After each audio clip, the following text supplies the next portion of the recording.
In the mid-1700s, a woman's first duty was to be a good mother.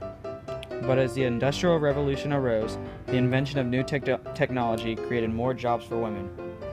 Women were the majority of factory workers in the mid-1700s because employers thought that women could adapt easier to the machines.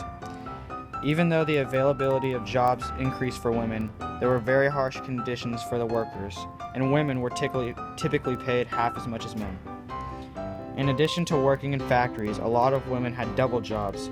After working in factories for many long hours, women had to then go home and feed and clothe their families.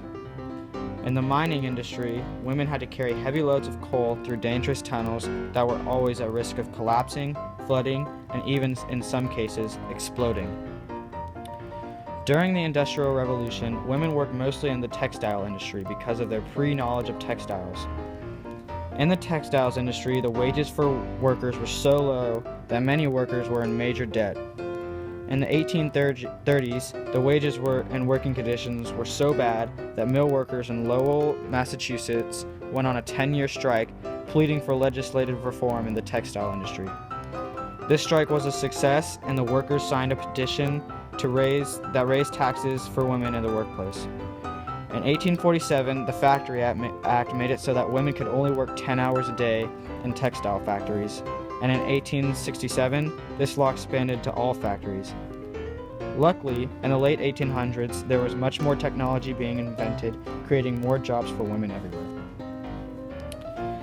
In the workplace, women were treated very, very poorly, facing discrimination, awful pay, and harsh working conditions. Women were paid only half to two-thirds of what men were paid to do the same job. The factories were not heated or air-conditioned and lacked sufficient light and ventilation. Women worked in these conditions for 12 to 13 hours per day, 6 days a week. Injury was a huge problem in the workplace. When women were injured on the job, they weren't provided with any compensation or health benefits, and were usually just fired. Treatment of women started to change between the 18th and 20th centuries.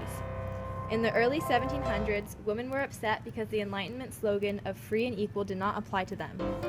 Even though it was said that women had natural rights, their rights were limited to the areas of home and family.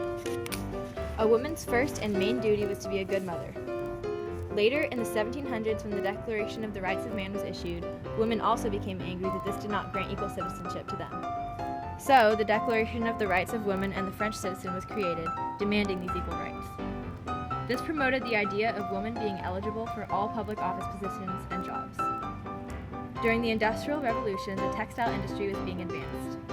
Since this was the main workforce for women, they now had more jobs, which led to a higher income and a little more economic freedom.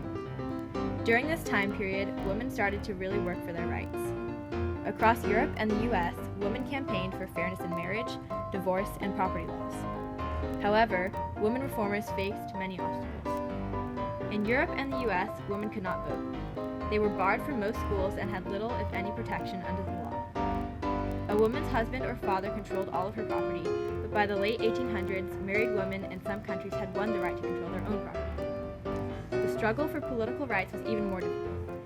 In the U.S., the Seneca Falls Convention of 1848 demanded that women be granted the right to vote. However, groups promoting women's suffrage faced intense opposition. Women won the vote by the early 1900s. In the U.S. and Europe, the suffrage succeeded only after World War I. So, over time, women were slowly treated better but still faced a lot of discrimination